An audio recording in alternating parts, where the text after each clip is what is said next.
They were two very different godfathers, separated by 4,000 miles of ocean. John Gotti was the Teflon Don, a New York mobster who adored public attention and defied lawmen to get him. Toto Riina was a peasant from rural Sicily, a boss who operated in the shadows. In the late 80s and early 90s, it required two very different approaches to bring them to justice.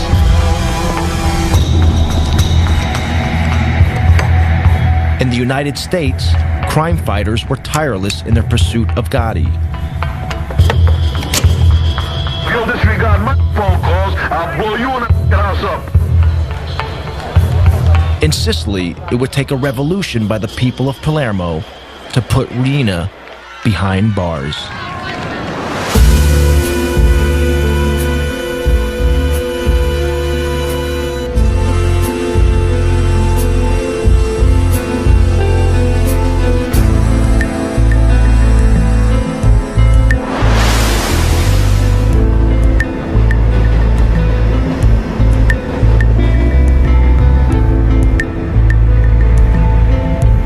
John Gotti was a violent and reckless hoodlum from his earliest days.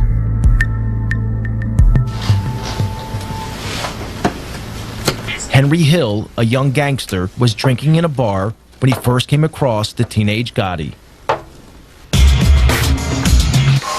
All of a sudden, John comes in, that does it.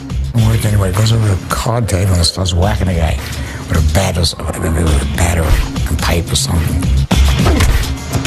Just beating this guy to hit to death. He almost killed the guy. And he might have killed the guy, I don't know. The guy might have died, they might have thrown him in the trunk that night, I don't know. Gotti had broken an unwritten rule of the mob. Violence should only be used when there are no witnesses. He walks over, apologizes to me. Blood all over the place. That was the first time I had ever seen him. He had a long black, top coat, leather top coat. I mean, he just looked part of a gangster. It was clear Gotti feared no one. To Henry Hill, it marked Gotti as a man destined for the top. He was a man on the rise. He was, he had his own crew. You know he was going to be somebody. You just knew it. I mean, he had that presence. But one man stood in the way of Gotti's rise: Paul Castellano. He was the head of the Gambino crime family, the most powerful of all the Mafia families in the U.S. Castellano was an old-style hood, a mafioso who disguised his crimes behind a veneer of respectability. Paul wore two hats. He could mingle with lawyers, real estate, businessmen and developers, doctors, talk their language. Then he wore his Gambino family hat, and he could sit there and discuss why this guy's got to get killed and say, okay, he's got to go. Gotti would have to eliminate Castellano to become boss. But Gotti was not the only one who wanted him out of the way. In 1983, President Ronald Reagan declared war on organized crime. The target was the Mafia's ruling body, known as the Commission. On it sat Paul Castellano. Under America's tough anti-Mafia RICO legislation, crime fighters could prosecute Castellano and the other bosses for running a criminal enterprise, if they could prove the Commission was meeting. The Commission was so secret, the only proof the FBI had was from 1957, when police raided an infamous mob gathering. Then, one morning in 1984, FBI agent Joe O'Brien received a call from a mole inside the Mafia. He informed me that there was going to be what's known as a Mafia Commission meeting in a couple of hours. I didn't believe him, to be honest with you, because this was pretty much unheard of. These guys cannot afford to meet. That can be very incriminating to them. If the FBI could get a photograph of this meeting, it would help destroy the commission.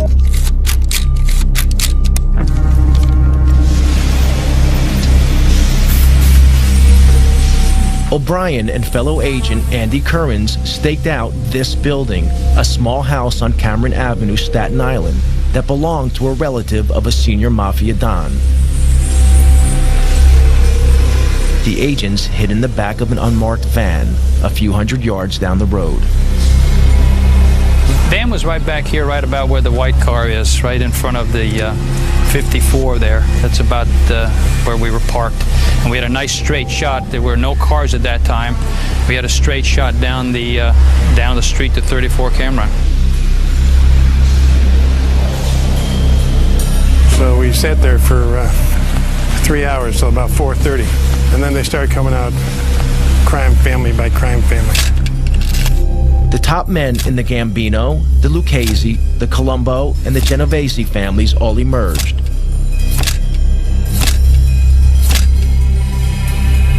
Then finally our long-awaited guest of honor, if you will, Paul Castellano, came out. Castellano was the boss of bosses. It was like the king strutting out. You could almost envision a carpeted area. It was a real show of how the mob operates and mob protocol. It was very exciting. I don't know how Andy managed to keep the camera as still as he did. He used this shoulder right here as a tripod, and I just didn't breathe for the longest period of time. Castellano wasn't in any big rush. Took a couple of puffs on the cigar and got in the car and drove off. The photographs were dynamite. The FBI knew that such striking visual evidence was just the thing to put in front of a jury. In February 1985, the FBI seized all 5 members of the commission. Agents O'Brien and Currens arrested Castellano and drove him to FBI headquarters in Manhattan. Federal authorities and New York City and state law enforcement officials today announced one of the most important indictments of Mafia bosses in this nation's history. In the car on the way to FBI headquarters, Castellano heard a radio news bulletin about the arrests. Charges of racketeering and extortion. The charges carry prison sentences of up to 20 years. From New York, NPR's Mike Schuster. It was the beginning of the end of Castellano's reign. Made their move late last night. Among those now facing federal racketeering and extortion charges are Paul Castellano, head of the Gambino family. The key to the investigation was an electronic bug. He turned to Joe, I remember, and he said, "Is that true? Is that true? You listened to my private conversations?" Prosecutors say the recordings are of superb quality. You could almost hear him like groan. The agents thought Castellano was squirming because they had taped his criminal conversations. But Castellano realized they had also learned about his secret affair with his young Colombian maid. This was very embarrassing to him. It's a little embarrassing to us, too, for that matter. He's almost like a little boy now, confessing this something that he did was bad. He's not talking about it was bad that I murdered people or had on my authority people were murdered. I'm embarrassed because I had this relationship with this young woman who was my maid, right under my wife's nose. This was a revelation a Mafia Don could not afford. He'd broken one of Mafia's most sacred rules. It was okay to maim and murder, but not to publicly dishonor your wife. Castellano awaited trial where the photos would be key evidence.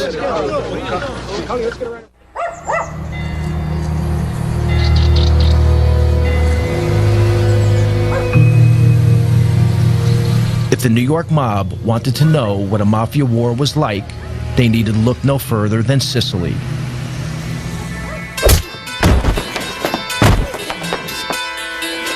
Here, the Mafia's boss was Toto Riina, an elusive, psychopathic killer from the town of Corleone.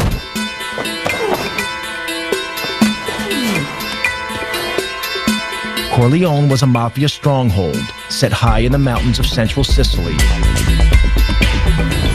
It was the place that gave its name to Marlon Brando's character in the film The Godfather.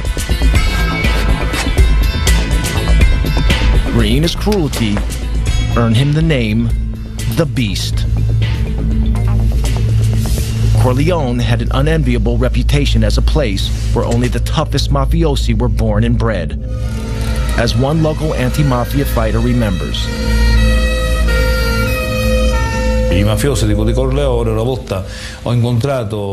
I once met a Corleone Mafia person, and he looked me straight in the eye and said, "Listen, to be a real man, you need to have spent a few years in jail." This is the philosophy of the Corleone Mafia. For them, going to jail is like a baptism. A mafia member who hasn't been to jail isn't a real mafioso.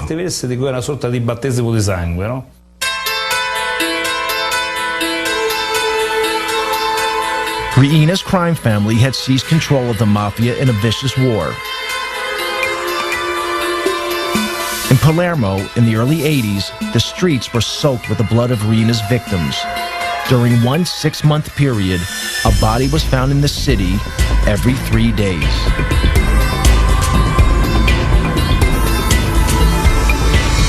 Palermo's mayor was Leo Luca Orlando, elected to office promising to end such crimes. Even 20 years later, his courageous stand means he must have an armed guard 24 hours a day. Palermo was a city just living in silence and in dark.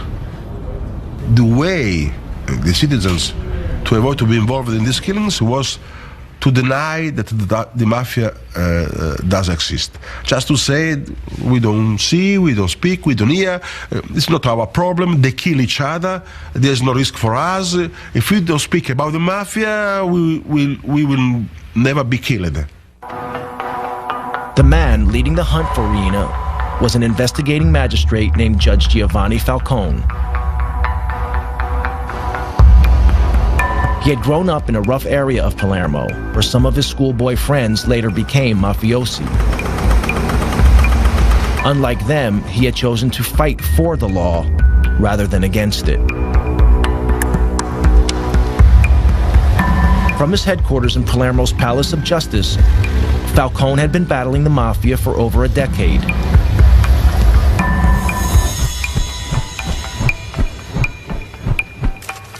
In 1987, he enjoyed his greatest victory.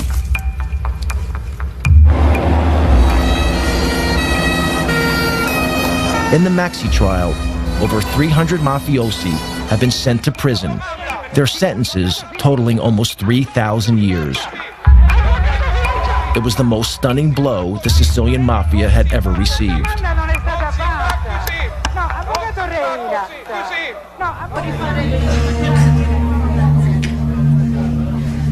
But Mafia boss Toto Riina had escaped the roundup.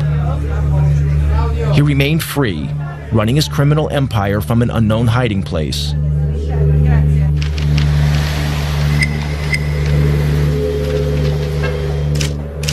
Falcone faced another danger, this one closer to home.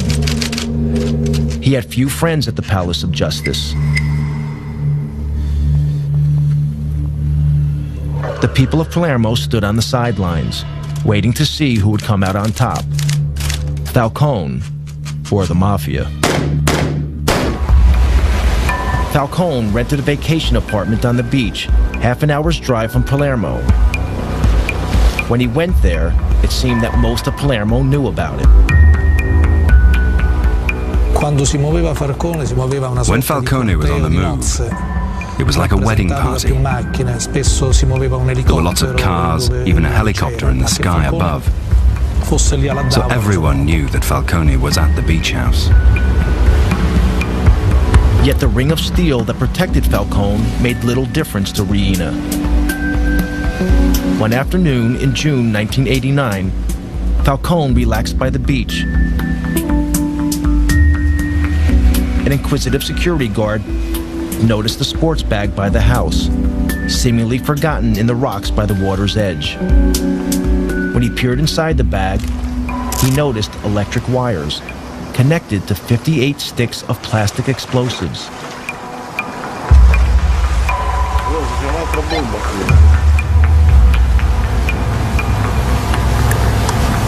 The bag was wired to explode if it was picked up. The bomb did not go off. Falcone had cheated death.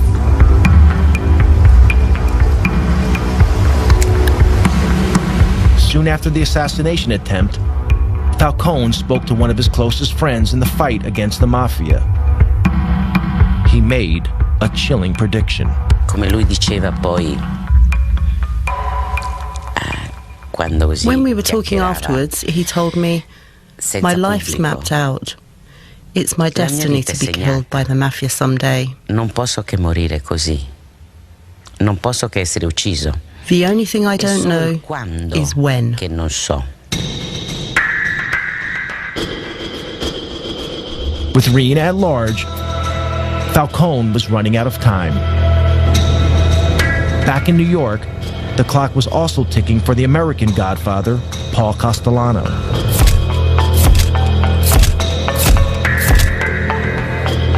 Castellano waited for his trial on racketeering charges. He rarely ventured from his home, this luxurious mansion in the most exclusive area of Staten Island. Enemies and friends alike called it the White House, and Castellano lived like a president. That meant he lost touch with feelings on the street, discontent that would be exploited by his rival, John Gotti. There's a lot of discontent with Castellano where they thought he was too involved in his legal trials. He wasn't running the family. It had become a family of the haves and have-nots. Castellano was making all the money. Guys like Gotti were out there starving. So there was a lot of dissension in the family. We knew there was meetings going on and there was a lot of discontent. In fact, Gotti posed as a have-not to win support for his bid to become boss. In reality, Gotti was making a fortune dealing heroin, making him a hero to his supporters.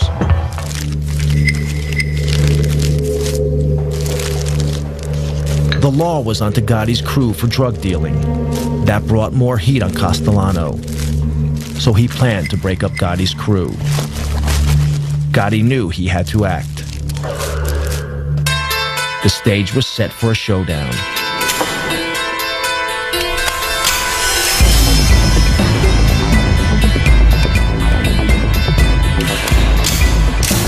On December 16, 1985, Castellano headed into Manhattan for a meeting with Gotti.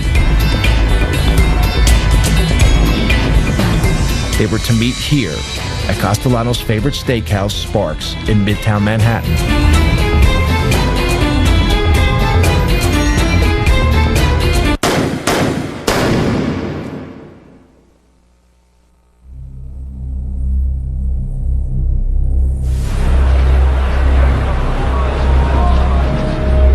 Outside the restaurant, Castellano and his driver were shot dead.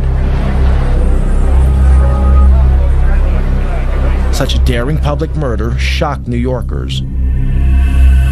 It made the new Gambino boss a celebrity overnight.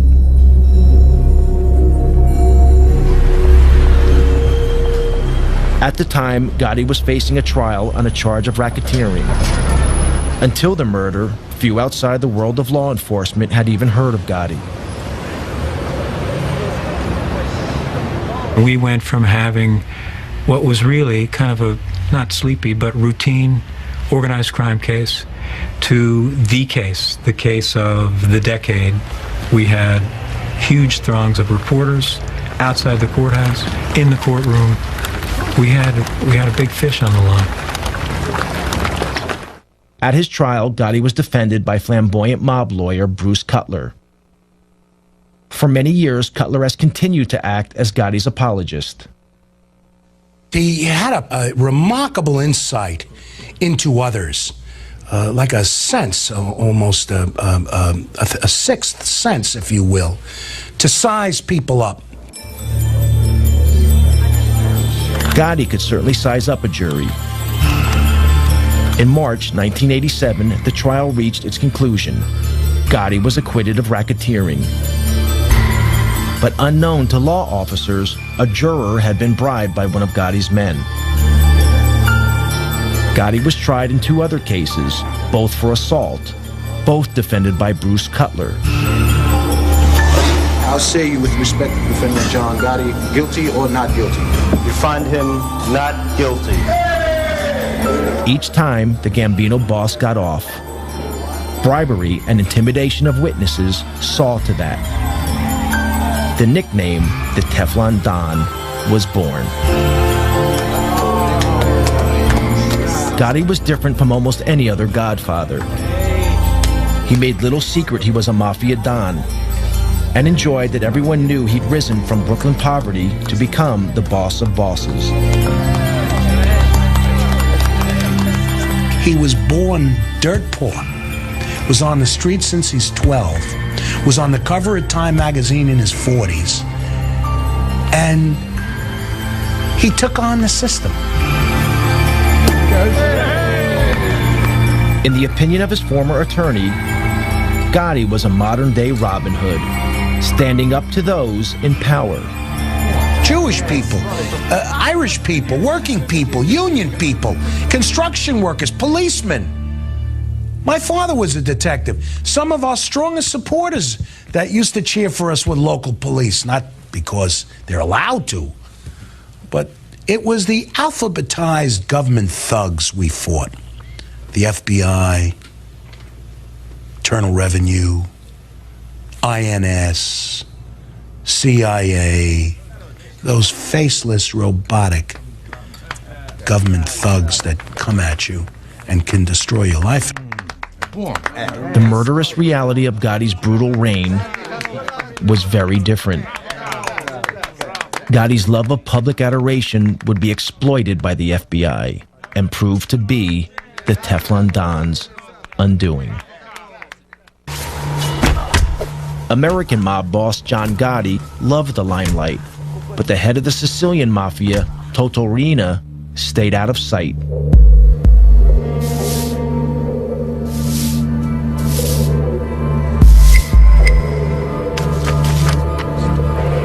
Prosecutor Giovanni Falcone was determined to hunt him down.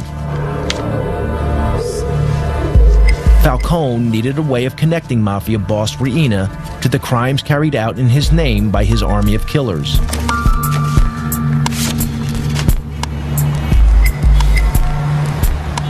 The answer was in America.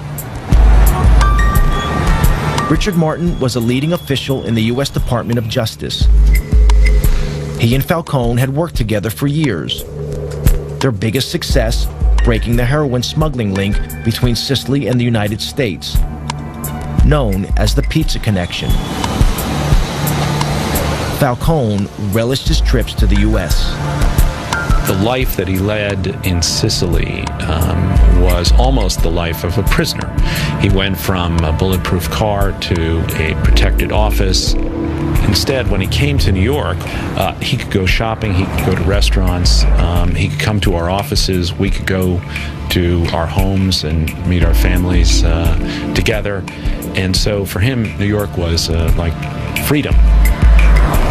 Falcone's visits to New York were for more than pleasure. He had been impressed by America's tough anti-mafia laws. Laws that allowed the U.S. government to target Mafia boss Paul Castellano and to bust the commission. I think it also liberated his thinking and allowed him to sort of see beyond his own sort of realm coming here. So I think he not only enjoyed it, but I think it was very good for his vision of the way that he was going to attack the Mafia and the way in which he would work with Italian law enforcement. In 1991, a new justice minister took office in Rome, determined to finally crush the Mafia. He offered Falcone a job at the ministry as overlord of the anti-mafia campaign throughout Italy.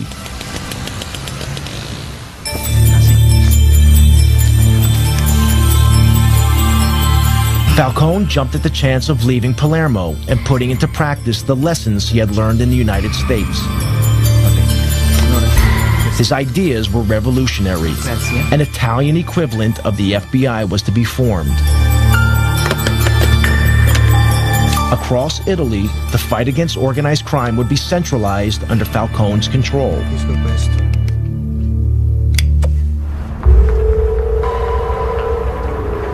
Reina, the beast from Corleone, felt threatened. A few years before, he had failed to kill Falcone at his beach house. Now, Reina would try again.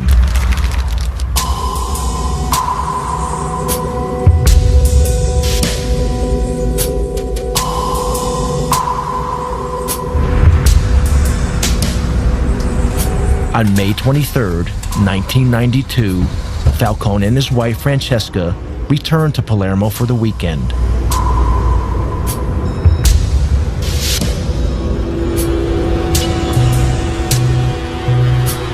A few miles from the airport, several of Reina's men had placed a half-ton bomb in a drain pipe under the highway that ran from the airport to the city. The men hid in a building above the road, armed with a remote-controlled detonator.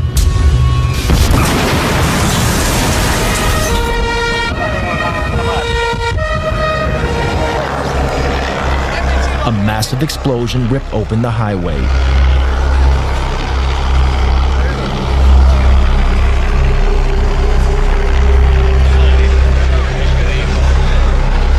The explosion was so enormous, it registered on local earthquake monitors.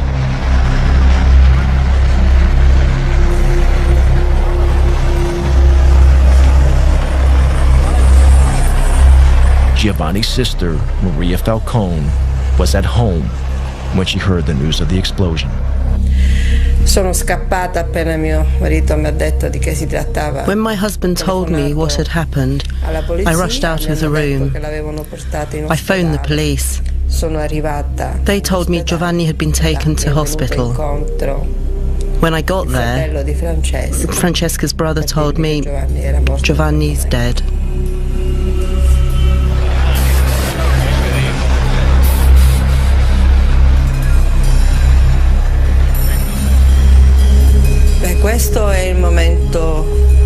This was the saddest moment ever.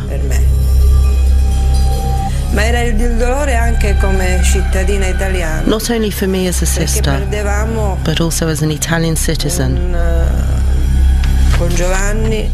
Because we felt that in losing Giovanni, our greatest chance of beating the Mafia had gone. Falcone was not only a colleague, I was proud to think of him as a colleague, but a friend. I was enormously saddened, and it was as if part of what we all worked for had been lost. Reina reputedly threw a party, toasting Falcone's demise with champagne.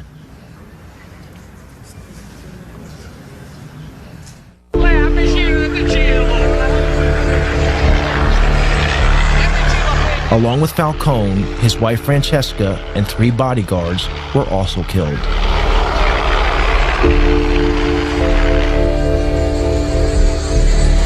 Thousands gathered at the church of San Domenico in Palermo for the funeral, waiting patiently for hours in the rain.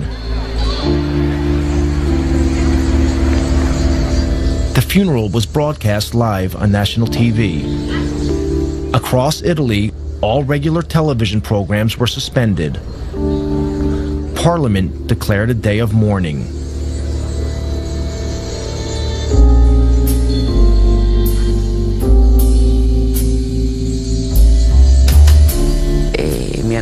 When they asked me what I did when I heard the news, I said I cried. Someone said, "But you're Judge Ferraro.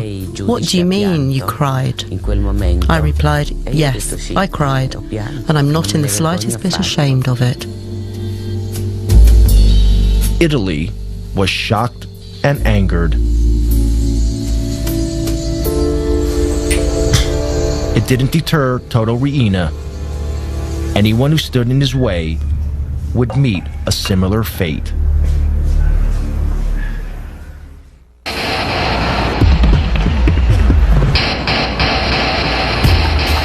In New York, the net was closing in on American Godfather John Gotti.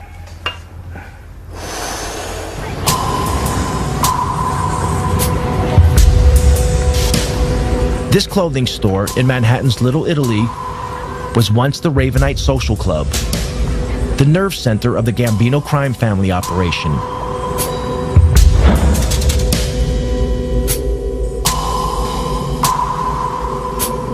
Gotti insisted that his crime family visit the Ravenite to pay public homage to him.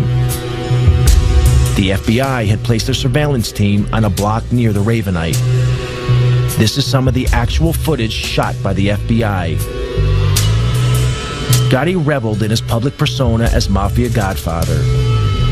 He made no attempt to hide the fact that he was meeting with his criminal gang. The rest of the family was required to come down there as a command performance to meet with John, discuss business, kiss his rear end, give him money, what have you. So during the course of the week, you might have all 20 caps in the family down there on different nights, plus 80 to 90 to 100 soldiers. All standing out there in broad daylight. And for us, it was a gold mine, just seeing, identifying the entire Gambino family during the course of the week, all in one place. Pictures, though, were not enough. To get a conviction, the FBI also needed to hear Gotti talking about his crimes. They had bugged the Ravenite, but the mics had so far failed to pick up much. Then they had a break. An informant told them Gotti always held his most important meetings in an apartment upstairs, owned by the elderly widow of a Gambino member.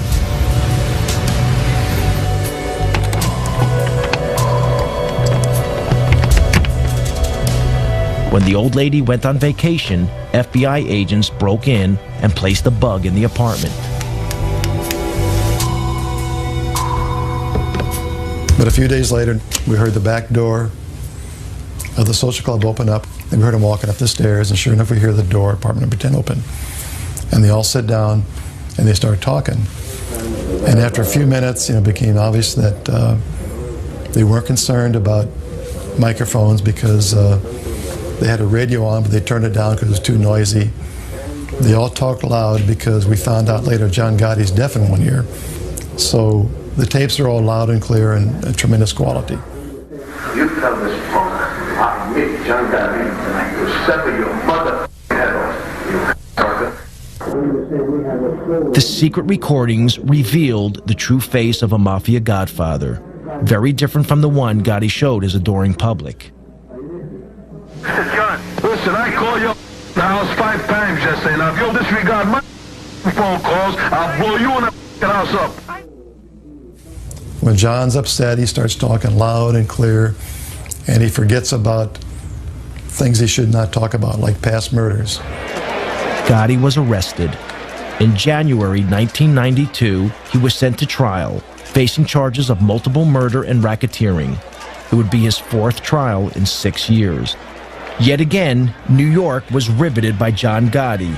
Celebrities flocked to the trial. The gallery, it was almost a circus-like atmosphere. Mickey Rourke came in one day. Anthony Quinn came in to watch the trial.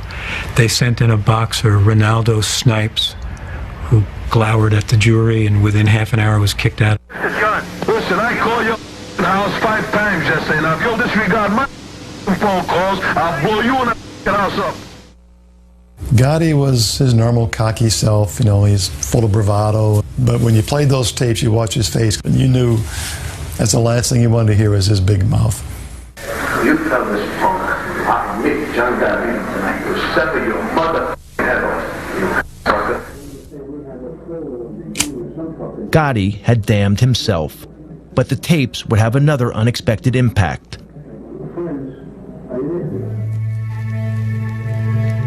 Also arrested with Gotti was his loyal right-hand man, Sammy the Bull Gravano. Dominic Montiglio went to school with Gravano. Later, both men would become mobsters with the Gambino crime family. Sammy was always a tough kid. He and I went to school together from when we were like in kindergarten. I mean, he killed his brother-in-law. You know, Louis, which was like his childhood friend. I mean, you know, Louis Melito. They grew up together and hung out together. They stole together. They did all of that. He killed Louis. You couldn't trust Sammy. Gravano had become disillusioned with Gotti. To Gravano, a real godfather shouldn't be courting publicity. He should be operating in the shadows, like Paul Castellano had done. But Gotti had no respect for anyone, including his underboss, something that the FBI exploited. At a pretrial hearing, Agent Bruce Mao played Gotti and Gravano a tape. On it, Gotti was extremely critical of his underboss. I met you, and you too. So finally, and said he might not put a picture about that. So when he was on the other side, he's going to jail. And so you got Gravano and Gotti sitting side by side at the defense table, and we start playing that tape. And Sammy turns red. He's starting to explode. He's just ready to burst. John Gotti, for the first time, is embarrassed. He's turning white. He just wants to duck under the table. He's so embarrassed because he knows he got caught bad mouthing his consigliere, his underboss, his right-hand man. Gravano would be the final nail in Gotti's coffin. Bruce calls me one day at my desk. He says to me, "You sitting down?" I said, "Yes, I'm sitting down." He said, "Sammy wants to cooperate." Sammy was brought in the room. He walked over, shook my hand, and said, "I want to go from our government to your government." Never before had so senior a figure betrayed the American mob. Gravano's testimony landed the killer blow in court. He revealed how he and Gotti had planned the murder of their one-time boss, Paul Castellano, then watched from a car as Castellano was gunned down.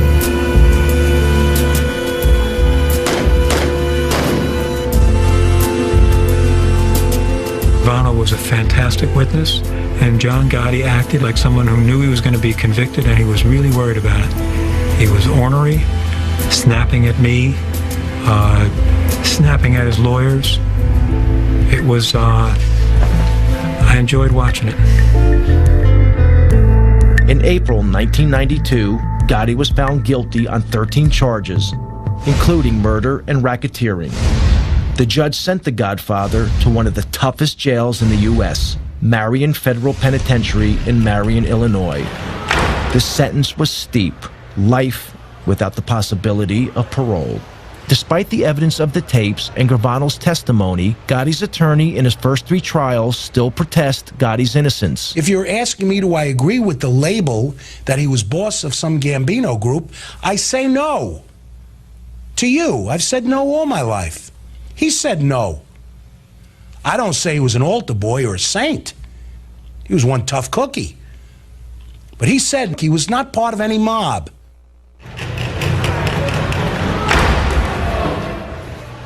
In the United States, the mob boss, John Gotti, was facing a life sentence in prison. But in Sicily, the Italian government seemed powerless. Mafia godfather Toto Riina killed at will. Anti-mafia prosecutor Giovanni Falcone had been murdered. Palermo waited anxiously for Riina's next move. Falcone's mantle had fallen to another magistrate, Paolo Borsellino. Borsellino and Falcone had grown up together and had devoted their adult lives to fighting organized crime.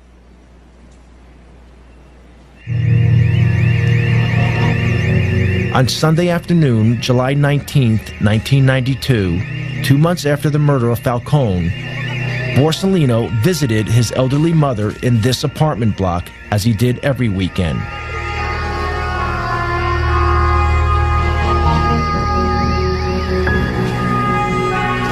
A massive car bomb exploded, killing Borsellino and 5 of his bodyguards.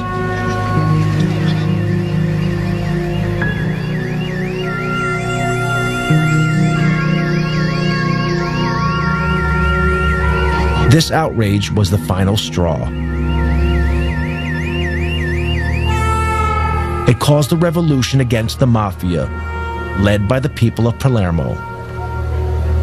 After the killing of Paolo Borsellino, the reaction of people, of population in Palermo was enormous. The women, the children, the people reacted, just crying, basta, no more, enough is enough. Enough was enough. Thousands poured onto the streets of Palermo in a wave of anger unprecedented in Sicilian history. Everyone sensed the Mafia's next target was Mayor Leoluco Orlando, elected to office pledging to rid Palermo of the Mafia.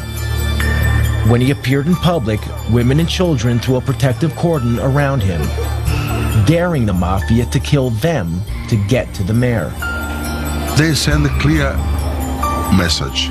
The message was that I was not alone. The message was that the Mafia can kill a man. The Mafia can kill 10 men, but the Mafia cannot kill thousands and thousands of women and children. It was the beginning of the end.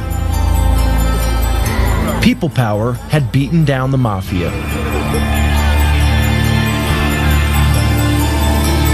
The government flooded Sicily with thousands of troops, determined to crack down hard on the Mafia.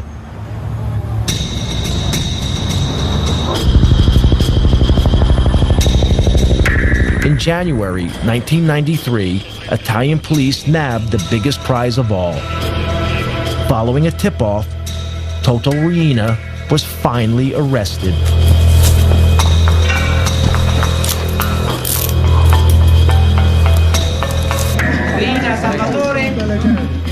Salvatore Riina was captured in Palermo by the Carabinieri this morning. Toto Riina is ours. Astonishingly, Riina had been living in the middle of Palermo, undetected by the police for over 20 years.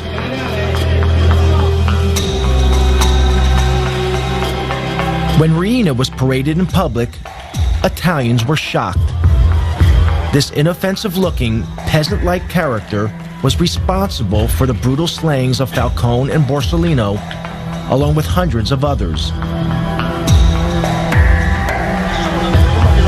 At his trial, Riina painted himself as a poor old man who knew nothing about the Mafia.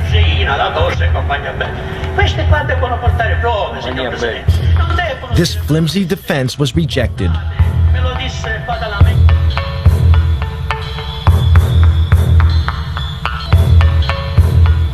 Riina was sentenced to life imprisonment to be served away from Sicily in a jail on the Italian mainland.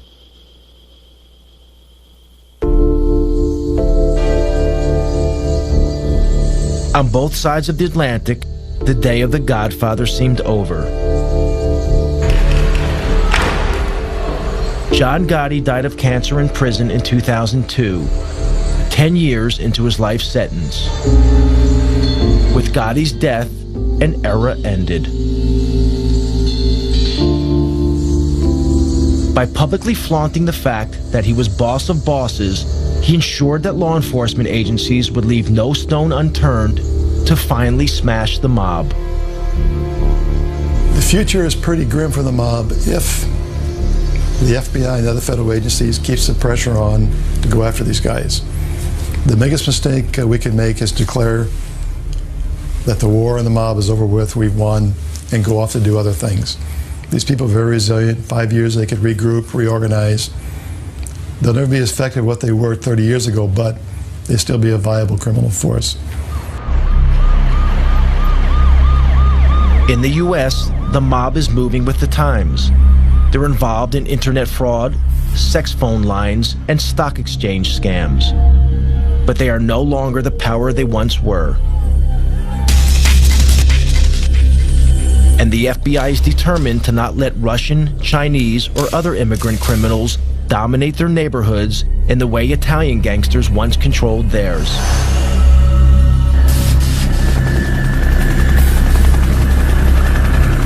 In Sicily, they are also keeping the pressure on. Yet in these hills, even with Riina in prison, the Mafia is still here. Invisible, but deadly. Today, there are new leaders. They are also from the Mafia stronghold of Corleone. They have turned their backs on the self-defeating tactics of Toto Riina. No longer do they assassinate public officials. Like the leaders of old, they prefer to pull the strings from the shadows. Forse vivemmo tutti quanti una vera grande illusione che I think we were all a bit deluded. Maybe we were just kidding ourselves that we could destroy the Mafia with just 4 moves on a chessboard. In the US, the mob is finally in retreat. But in Sicily, it is rising from the ashes, adapting itself to the times, changing tactics to ensure that its power remains as unshakable today as it ever was.